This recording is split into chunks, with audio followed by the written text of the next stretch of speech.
Hey members, Alan Waters here, your marketing and communications coordinator for the Montgomery County Chamber of Commerce and your Words of Wisdom podcast. Our first episode with a guest. This episode is sponsored by TravelBash. And Courtnie, if you want to introduce yourself. Yes. Hi. Thanks for having me. I am Courtnie Nichols. I'm CEO and founder of TravelBash, a destination wedding and travel concierge here. Awesome. And I'm really excited, one, because this is our well, you're the first guest I'm recording. You're not the first guest that's coming out. Right. So that's kind of a weird, yeah. But so the crux of this podcast is a lot more about the person. It's a lot more about what it is that drives the business, but also what drives you. So the first question I'm going to ask absolutely everybody is, what do you believe success is? Yeah.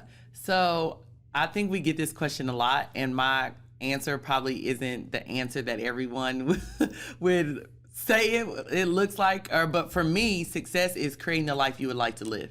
So to me, when I look at all the things that I've achieved or things that I wanted to or what I feel or thought success was, it's simple that like, hey, I said I was going to do something and then I actually did it. And the fruits of my labors, brought on these results. So it's literally, if I can wake up every day and I've created the life that I wanted to live, to me, I'm successful. Okay, and how is that driven as you set goals and things like that? How does that affect your goalposts? Yeah, so it affects my goalpost a lot because nowadays with the shiny whistle syndrome and social media, you're like, oh, this and that, but then you have to go back to do I want that smoke? Do I like that? Everybody wants this type of level, oh, I wish I was on that. But do you want to get up every morning at 6 a.m.? Mm-hmm. I'm not a morning person, so I'm not going to do that. You know what I mean? How much is the stuff that you see and that influence you are the things that you're willing to sacrifice? So that keeps me grounded in here, this area over here, this lane over here, these are the things that I want to get done. So it doesn't matter what I see. If I am not taking steps to do 1, 2, and 3, then it doesn't matter. So it aligns with my values and my goals.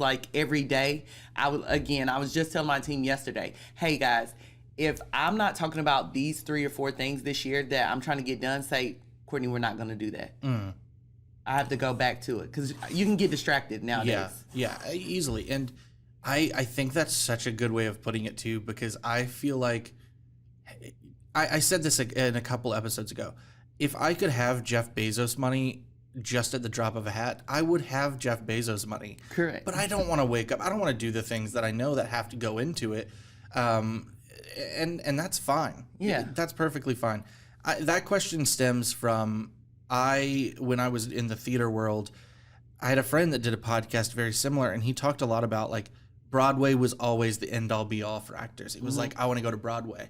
And then but once you're on Broadway, what then? Yeah. So how in that step, in that sort of the process, when you achieve a goal, what effect does that have on you? Is it something that you're ecstatic, or is it something that you're more all right, maybe I should have gone back to the drawing board and this goal should have been further along?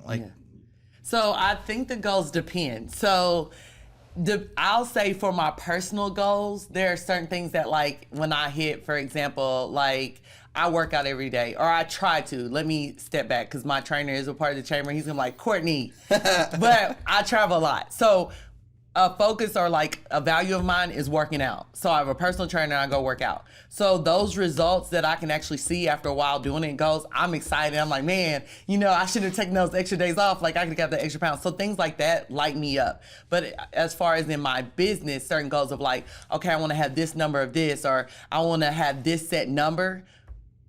I have learned that when I do that, because I'm very goal and sales oriented, I have a background in fundraising where Q1, you have to hit this much. I was responsible for 50 million and stuff. So I'm very much okay, if I have to get this number, how many people do I need to talk to? How many do I need to close? Same thing in my business of okay, if I want to get this number, we've got to have this many clients, this many weddings, that type of thing. But at the end of the year, when I look back at it, I'm oh, we didn't have to push that hard. Or I could have been dang, if I would have gone for the extra 2 people, we would have hit this number. But I don't get too caught up into it when it comes to my business, for the simple fact that I look at my business not as my baby. I know some people look at it as their baby. To me, this is just another egg in the basket of my overall personal arching goals. Like, my husband has a job. This is part of my business. We take this that we get for bigger goals and investing. So, like, to me, it's a smaller portion of the bigger picture. Right. Yeah. I like that. Not putting all your eggs in one basket. And I mean, I grew up on a farm, so that was sometimes literal. But like, we also not putting the cart or the horse before the cart, or the cart before the horse. Yeah. When you're going into some of these goal settings and you're looking at both personal versus business, how do you separate out?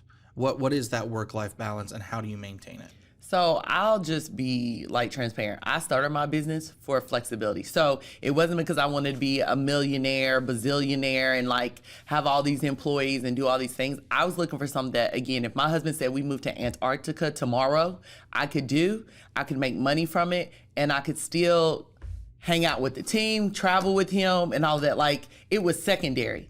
Then as I started to grow, it's something addictive about entrepreneurship to where, like, you know, you're there, and then you get that first client, and then you get that second, and then you're like, oh my gosh, I have someone on my team, like, I gotta hire next person. So like, those traits, I'm a natural competitor.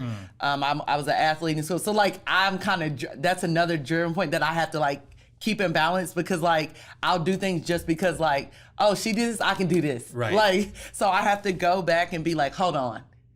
Does this serve me? Is this what I'm trying to get done? And how does it fit into like the overall why in my business? And I think it can change depending on time, seasons. Like, again, I have a new mom on my team. Well, what she wanted to do before versus now looks very different. I also have a husband that works a lot. I don't want to call him a workaholic. So like, that affords me time. We don't have kids, to where like, if it's a Friday night, I could be at my computer doing work at 10 p.m. because he's not home. You know, like, if he was home or I had kids, it might look different. Yeah. So I think that's like... Yeah, you've got to find the time when you've got it. And I do think that there is a bit of a mentality of, hey, you start a business and it's 9 to 5, or it has to be 9 to 5. Yeah. And that's, one, I don't think that's realistic for any business owner anyway. But two, I don't think that you have to follow a traditional rule if you're getting the work done. I am in total agreement. I don't believe in 9 to 5s. I don't believe in hustle culture. That doesn't mean sometimes I won't work 12, 14-hour days, but I also will take Fridays. I call it self-care, not Sundays, self-care Fridays, where I don't schedule any calls. Like, I will say I'm very routine and very scheduled in time management organization. Like, people know, like, you can't just call me. I'm not going to pick up. I don't do unscheduled calls. I don't do unscheduled appointments. I'm very calendared. Like, Fridays, I don't do calls. I only do calls Tuesday, Wednesday, Thursday. So, like, there's certain boundaries and structures I do have in place. Also, because my husband is a basketball coach, you'll on weekdays and sometimes weekends there'll be games. So like, I cut off at a certain point, and I'm not gonna start before a certain time, because I might not get home until 1 or 2. You know what I mean? Like, so there's certain things. I've built the business around my life versus my life around my business. I like that. And I found a way to be successful at that. That's such a good quote. I love that. So with the wedding industry, and I know just how urgent things can be. How do you balance that urgency with, like you said, your schedule, your balance, your life?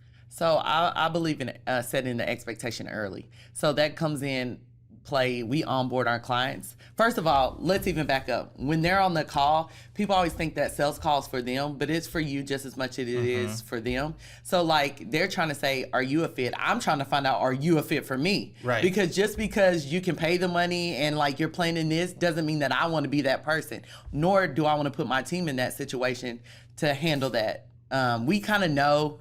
We call them PITA clients, pain in the, you can fill in the blank. And so like, we kind of have a system of where we can already tell going in that they're going to be a problem. And to me, it's not worth it. We also look for people that don't take themselves too seriously. We don't take ourselves too seriously. Like, we'll get it done. We'll execute, because one of our core values is like play hard, work hard. So like, we believe in like getting it done, and it'll be done right, because that's what you came to us for. But also, we're going to kick it. We're going to have fun. Like, we're not so stuck in rigid boundaries, as much as I say I'm, structured and calendared, that we can't service the client, but it goes back to expectations. When we onboard the clients, we're letting them know up front, here's what we need, this is how we work, like here's kind of the timeline schedule, and we know we can only control what we control, and we're working with third-party vendors as far as hotels or transportation or decor and all of that, and we try to do our best to we've kind of got it like a well-oiled machine, to where we kind of know, and we built in time, even with their guests, of like, we know this is due this, but at this time, but we're gonna back it up because we know somebody's gonna be like, can we please till this Friday or this and that? But I don't believe in your emergency constitutes my emergency. That's why we have deadlines, timelines, contract. That's where all that comes into play. Yeah, your failure to plan doesn't necessitate an emergency on my side. Yeah, absolutely. And I think laying those ground rules real early is really good because, of course, any successful person or business, you have to set the rules. You have to, of course, have some level of flexibility. Yeah. But that doesn't mean you have to literally bend over backwards. No. So changing gears only slightly, because you've mentioned a couple of things that are about your why and what led you into this. But breaking it down into your wedding day, your the things, what was it about it that made you think, okay, this is something special? Well, I didn't really need much. It was something special because the person I married, to be honest. I know people are like, oh, that's cliche.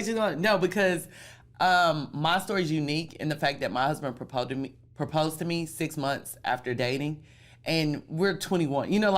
It's the classic, like, she knows like, she doesn't know anything. She doesn't know what she doesn't know. He's crazy. Like, they're 20. Like, what do they know about anything? So at that point in time, you couldn't tell me anything about my husband. Like, if he would have told me, like, let's go to the courthouse or, like, let's go to the bathtub, like, it wouldn't matter because, like, I couldn't see anything else. But I do think that us being I got married in Riviera Maya, Mexico, in a destination wedding, small, 40 people, small, intimate. So we didn't invite our whole neighborhood. We were very strict about, like, just because my mom's second cousin, third this from baby school, all that. We didn't do any of that. It was like the people that were closest to us that mattered were there. Yeah. And so 40 people, small, intimate celebration. It wasn't one day. It was a full-on weekend. For us, a whole week, and it was experience life together, but also a vacation, a different travel experience with friends and family, and like built-in fun. We had salsa dancing. We didn't do champagne toasts. We did tequila shots. Like, it was just so us and our personality, and like, a beautiful destination, all the things. I was just like, I love this. This is amazing. Like, why would I ever get married in church? Like, when I replayed it of what I thought my wedding would look like, because I wasn't that person that like had the little notepad writing like, this is my wedding dress and this is my wedding day. But like, when I looked at my friends and my family, and it's like, why would I do it this way? Like, the way we did it, like, literally to this day, our friends are like, your wedding was the best one. Like, our friends have got married, they're like, man, we should just send a destination wedding. Like, it was like so much fun. Everybody still talks about it.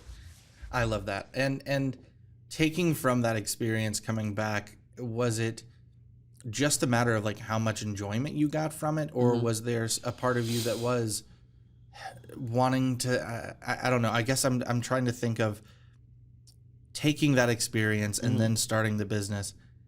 What were the pieces that you picked up on that you were like, this is where I need to recreate versus this is where I can expound upon? Right. So I'll be honest.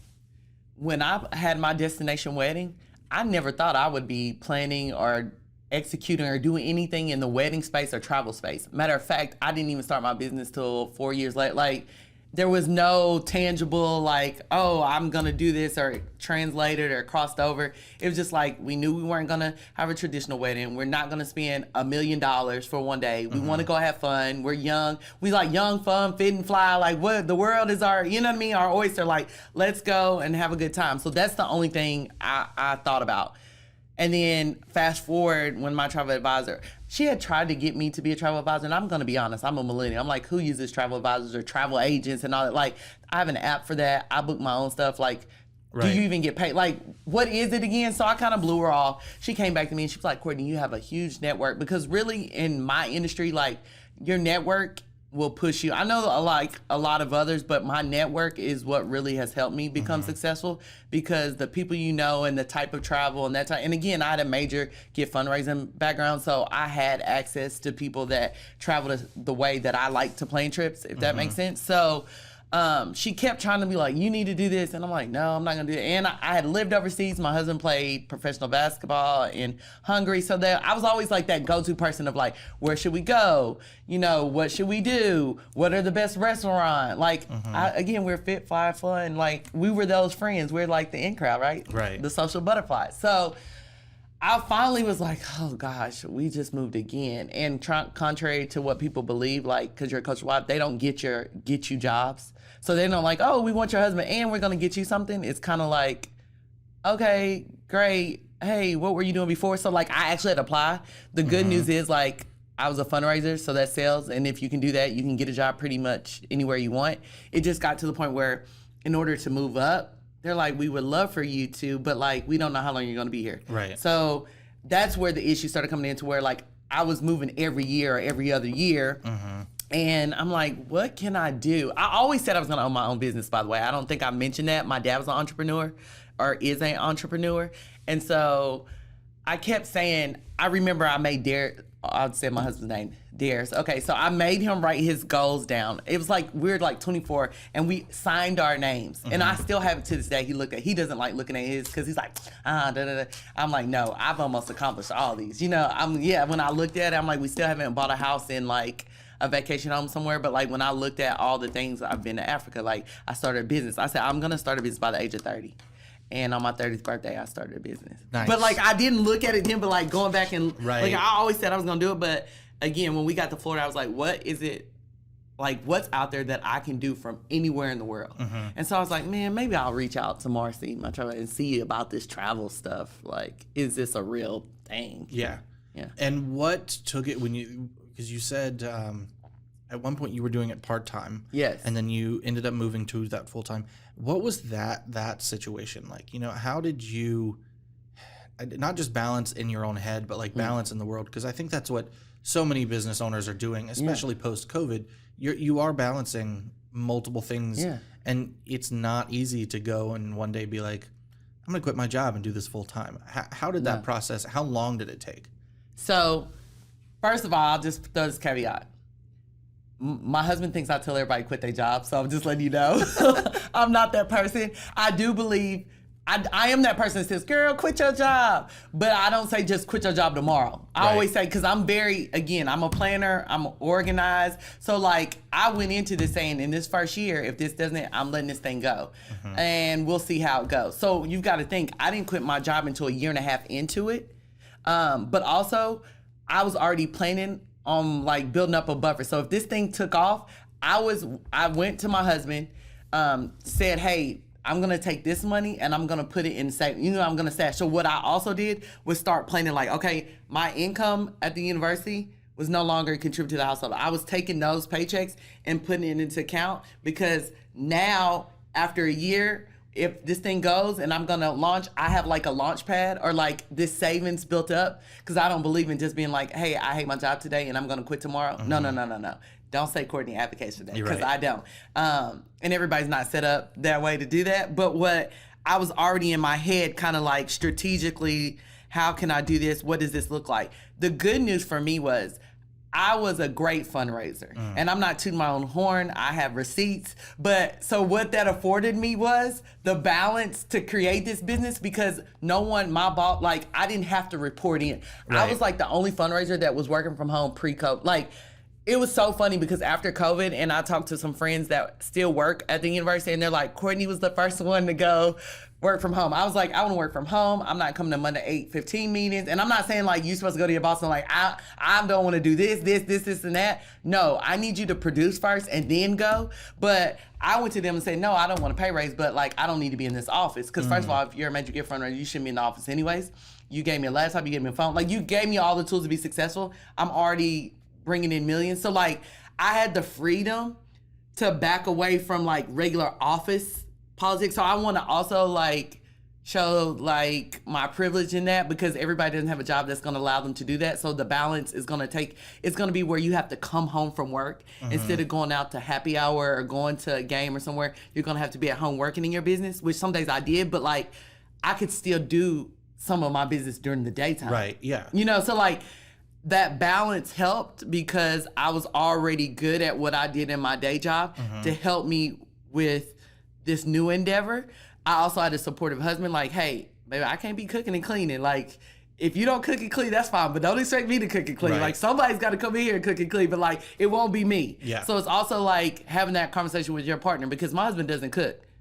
And he can clean a little bit, but I'm just saying, like, that is not his area of expertise. I'm a good teammate, so I put him in positions to be successful. Right. And he does the same. So I think that also, like, balance, but it also goes back to boundaries, too, because, like, I'm pretty good. Like, I stick to boundaries and time setting and, again, my organizational skills. Like, we're very different in that, to where, like, I can in a day and be productive like in chunks of time.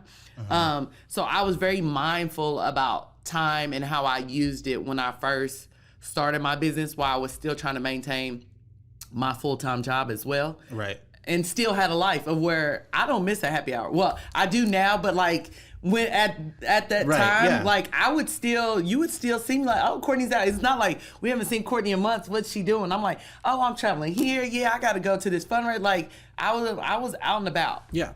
And I think that is part of it. And that is truthfully what I think one of the hardest parts about being a business owner is, one, accepting, especially if you are opening a business and you are still working a full-time job, you are going to have a 5 to 9 in additional to that 9 to 5, whether no matter what that is, if it's 5 a.m. to 9 a.m. or if it's 5 p.m. to 9 p.m. But also, you got to keep going and networking. You got to keep going out and doing stuff, because I personally, I can say I've gotten, honestly, this job here because I happen to be in the same room as people that at the right time. There's so much that I think of business isn't just I'm good at what I do and I've got a plan. There's a large part of it that is luck. And it's who you know. I always go back to this because I look at sometimes and I'm like, what the? And it's basically who you know. Yeah. I always say, like, who you know gets you in the door, but what you know helps you stay there. Yes, absolutely. Yeah. Because, there have been jobs I've gotten where I was like, I don't think I was the best candidate. You're like I was like, oh, I got that call? Okay. Right. But at the same time, I was like, great, now that I'm here, I've got to do the legwork to actually show you I'm worth staying here. All right, so we're going to take a brief break, and then when we get back, I want to dive into the industry a little bit with you, but also get your advice, because I'm a big proponent of collaboration, not competition. So we'll get into that a little bit more after the break. Oh, hey, looks like congratulations are in order. You're getting married, and we hear it's not going to be just any wedding. You're taking this bash someplace incredible, an international epic soiree full of culture, personality, and modern luxury. This occasion calls for a custom-tailored destination wedding as dope as you are. It's time to shut that laptop and pop a bottle. VIPs don't DIY. You get a team who can handle it. And at TravelBash, they've seen every destination wedding out there, and that's what they do all day, every day. They're your expert on the inside, who will customize every detail and delight of your wedding while ensuring you don't overpay, arrive unprepared, or go home with regrets.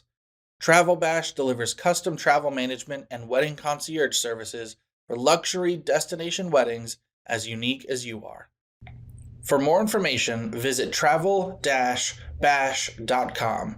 That's travel-B as in boy, A as in apple, S as in snake, and H as in horse.com. Now back to the episode. All right, we are back. So, all right, breaking into this, we talked first part about success, how you get that success. But for others that are potentially looking at this industry, or for others that have no interest of working in this industry, but have no idea what goes into it. Yeah. What piece of advice or what information do you think can be shared on that line? So for the people that are looking to get into the travel, hospitality, wedding space, I always say weddings they're kind of like their own beast, but like, let's just say strictly travel and hospitality, whether that is a travel advisor, agent, working in hotels, something, a destination management company, just like within travel arena, I would say get a job first. Don't just become an entrepreneur. And I hate to say it like that. It's like, well, I just want to do it.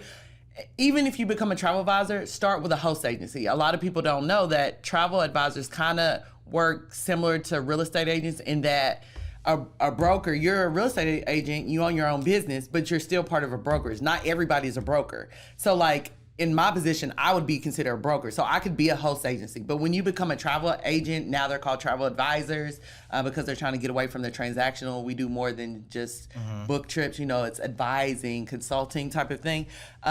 Get with a host agency that can teach you about how to sell, what to sell, like what niche works for you. They can handle that day-to-day, help you with your marketing.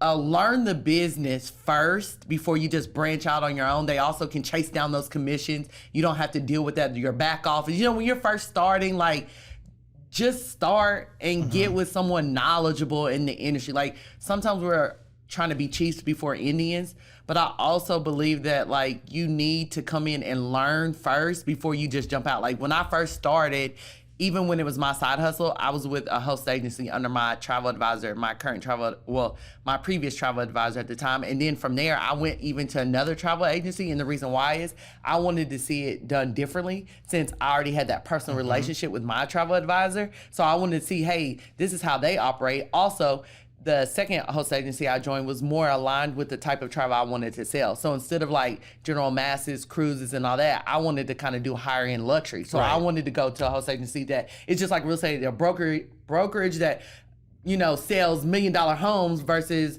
that focuses on first time home buyers. Not saying that the brokerage can't have several agents that have different things, but like, the people that you're learning from or where you want to be need to kind of go in hand to hand or in line. Yeah. And for those people who could care less and they're like, I'm not using a travel agent, I don't want to book with a travel advisor. On top of that, I just like traveling. The things you need to know is you're already paying for a travel advisor, whether you know it or not. So if you've ever booked Expedia, raise your hand, TripAdvisor, all of that. First of all, TripAdvisor does fake reviews. So the problem with TripAdvisor is both me and Alan go to a property. Let's just say they're both real reviews. He's an outdoor person. So he writes a review on this property in Costa Rica and he tells you how amazing it is. I hate outdoors. So I say, Costa Rica, this property sucks. There was this, and that. So then you come and you say, well, honey, what property should we go? Because I read on here, Alan said that this was the most amazing experience of his life. But then I read this girl, Courtney, said it was terrible. And that's what the majority of people do. The problem is they're not aligning your preferences, your interests to where you want to go. So you've got two random people online that you read a review on, and you're about to spend your whole life savings because remember, Americans don't even take all their vacation days. So they only probably go on 2 trips, big trips a year. So you saved all your money for this big trip that you're basing on a review from a friend or a stranger. And this is another thing. Your friends don't travel like you. So the one thing that I hate, I'll just be honest, is when people say, oh, my friend got married there, but you're trying to have your bachelorette party there. Those are two different things. Or like they say, oh, my friend, she had a honeymoon in Hawaii, but you're talking about your husband's golf trip to here. I'm not saying the husband's golf trip in Hawaii won't be good, but like you're talking about your friends and family's experiences. And 1, they might not have your same budget. They might not have your same style or preferences. And 3, the reason why they went to that destination might be a different reason for why you're going to that destination. So those are things they don't take in consideration. Yeah. And then you book online and then you're like, oh, this is easier. But those fees, those extra fees that you're paying a travel advisor because the OTA, that's called an online travel agency, that's what Expedia and all that is. But the problem is when you get stuck and no one comes to pick you up, you got to call that 1-8 somebody, and you're talking to somebody in China or India and all that, and then you're upset because you don't have good customer service because you try to save $100. So I think there's a myth that like travel advisors are going to cost you more and they're going to do this, but you don't really understand if you're a good travel advisor, what goes into planning a trip, how many hours to curate a trip specifically for an individual. It takes time because first of all, I have to know you. I have to get to know you. That's why we ask you multiple questions on, where have you liked to go in the past? Where have you stayed? Where do you go out to eat? Because I could have two clients that say, oh, we love going to Outback. And one says we go to Frankie Rollins. Well, that already tells me about the two different individuals. There's a lot that goes into it. And then the on the ground partner. So whether you're going to Napa, Disney, or even China, that travel advisor has built up relationships and partners with people on the ground that are going to enhance your experience. That's really what a travel advisor does. It's not saying that you can't book your own trip. Matter of fact, anybody can book your own trip. That's why we have the internet. If you're just going to book a flight and you're just booking a hotel, anybody can do that. But what you're paying them for, or what you're utilizing them for, is for their knowledge and expertise, and to take this little bit of knowledge or this trip information you already have and enhance it to the next level. Right. I think it's, I can go home, I can put air in my tires, I can change my oil. That doesn't mean I can break down my engine if something goes wrong. Exactly. There are pieces that I could do, but that doesn't mean it's going to be done as efficiently, as cost effective. Because, God, I could spend hours looking at the same stuff, and I'm still probably not going to end up doing what you could do, because you've got the ins and outs. You've got that knowledge. And time. Who wants to spend all that time? Right. Time, to me, I always tell people, time is your most valuable asset. You can always make more money, you can't make more time. So why do you want to spend hours on the internet scoring when you have someone trained professional to do that? It's just like in your job, you want people to pay you for your expertise, so you have to pay other people. Yeah, absolutely. You mentioned reviews, and I think that's such a fun avenue to talk about, because I just recently had to leave a negative review for an Airbnb that I was at, which I got my own issues with there, but what do you think? A whole nother episode. Yeah. Airbnb. What do you think goes into the review process on your side? How do you take that information and learn from it, but also how do you discern what's a true constructive complaint versus what is something that's just there to complain? So again, it goes back to, remember, when I got into the conversation with the client that I took on, you kind of already know how they're going to be, and it's up to you to decide if you want to take them or not. Sometimes we get so set in I just need this money, or I need to take this business. You already knew they were going to be a pain. So from the time that you take them on, and let's just say in my industry, when I send that first itinerary, they have 100 million changes, and their little things are on their trip, maybe our in-travel service number, they might text someone on my staff oh, I've had somebody literally text us and say, hey, our robes weren't in our room. Okay. I mean, you can't see my face, guys, but so things like that. So then by the time they leave the review, my team is crossing their fingers, and sometimes we're shocked. They say so positive stuff, and I'm I could not tell, because as much as they ragged on us, I just knew they were going to eat us up and spit us out, and they've been good. But then there's some, for instance, I had a couple that did a safari recently, a honeymoon and safari, and so there's certain things they had his name spelled wrong. That's constructed, because our partners, you got to have their names right, and we can go back and talk to them about that. But then as far as it was a little too off the beaten path. You're in Africa on a safari, so you know what I mean. I'm not trying to be a-hole, guys, but what I'm saying is context. So I'm gonna know you're in safari. This isn't the Four Seasons, right? And there are beautiful and Four Seasons caliber safari lodges, but that wasn't one of them. And also, you're taking consideration of what they said they wanted, right? And a lot of times, what you find is a lot of people, what they say or what they show you is not really what it is that they want. So discerning through what it is, and so. For instance, with that review, or when she put oh, it's beautiful, but I wish we would have had X, Y, and Z. Okay, maybe, it's one thing when they're oh, our communication could have done this or that. And you're hey team, how can we explore? Because a lot of times when people are traveling, say you book today, you might not be going for years. So what are some things we can be doing in between to enhance experience or get them excited about the trip? Sending them checking for things in the news of hey, we're doing this or this video, or having the sommelier send them something personally, or I was just in Tulum and my bride and groom are getting married there in September. Well, I had her do a personal video. Hey, Katie and Matt, da-da-da. So they're not just in a lull of we haven't heard from you, we haven't spoken to you. So that's feedback that I can take back and implement. But then if you just I mean, the hotel was just okay. my room, I wish I had an extra fan or something, like, like little If stuff. it's something that you can't have any control over whatsoever. Yeah. Even if it's something that like went negative, I understand, but like a review of food sucked. It's like, I literally could not have done anything to change that instance. And I will say, sometimes I haven't had the food suck thing, but I would probably be more inclined to say, hey guys, did you do a good job qualifying this client? Because when we ask them what type of restaurants do you go to, we'll also let them know, like I set the expectation. I had a client that just came from Jamaica. I actually was with the group. And I said, hey, I want you to know, you've been to XYZ places and the service is not going to be like that here in Jamaica. And here's why. So then when we got there, she's like, yeah, my friend told me, like, it was slow, but I've already set the expectation. So like, I can say, hey, here's what your money will get you. The food is just, you can eat it. It's edible. Right. I mean, is it the best? No, but like, I've had worse. Or if you want to spend an extra $250 a night, the food is amazing. Or you can go to this hotel right here, maybe have breakfast there, and then go out off the resort or out the hotel, because locally there's restaurants that are amazing. Right. So then my thing is, if they were to say the food sucked there, if I've already told them the food isn't going to be good, then you already knew that. Right. So when you get, for me, if I get reviews like that, that means we haven't done a good job of setting expectation and communicating to them what the value or what it is that they can get and why. So I say that all the time. Yeah, there's a big difference between Savannah, Georgia, and the literal Savannah. Correct. Yeah. Yeah. Yeah. I do love that. Off the beaten path. Well, you were on an African safari. In the bush. That's what you're supposed to be. Yeah. If you were on the paved road, there'd be some more confusion. Oh, goodness.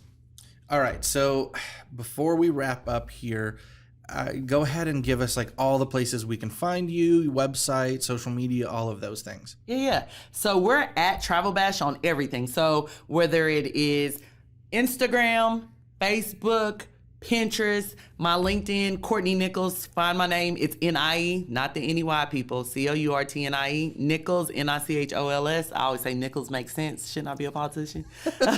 And then website, www.travel- B as in boy, A as in apple, S as in Sam, H as in horse.com.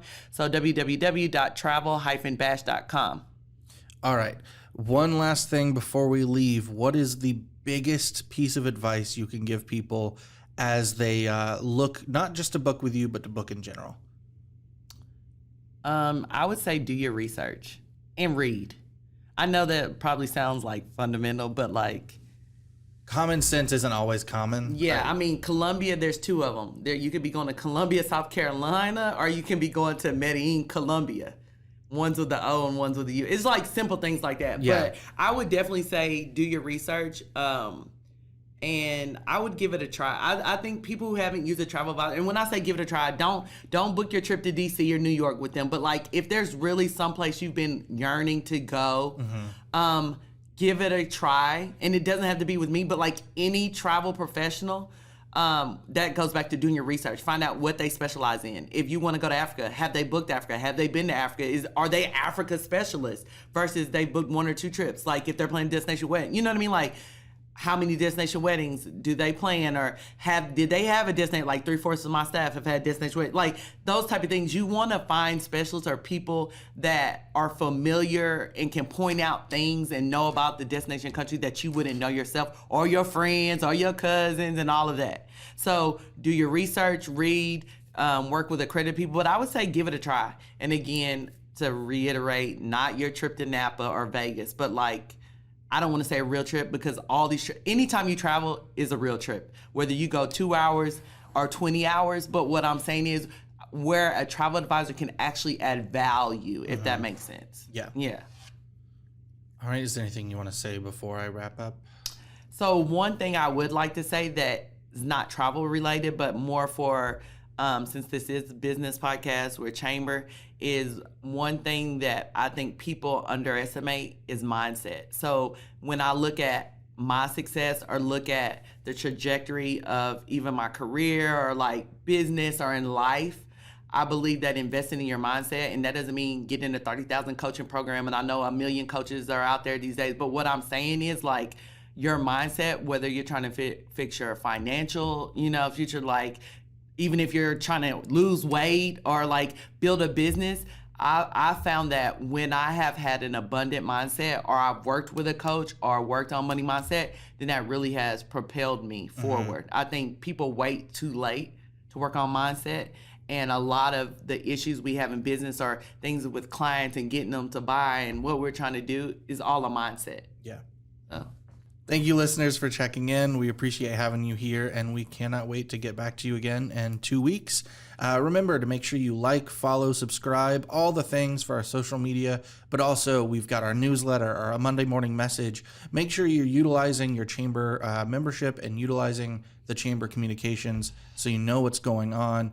In the meantime, make sure you go out, connect, engage, and prosper.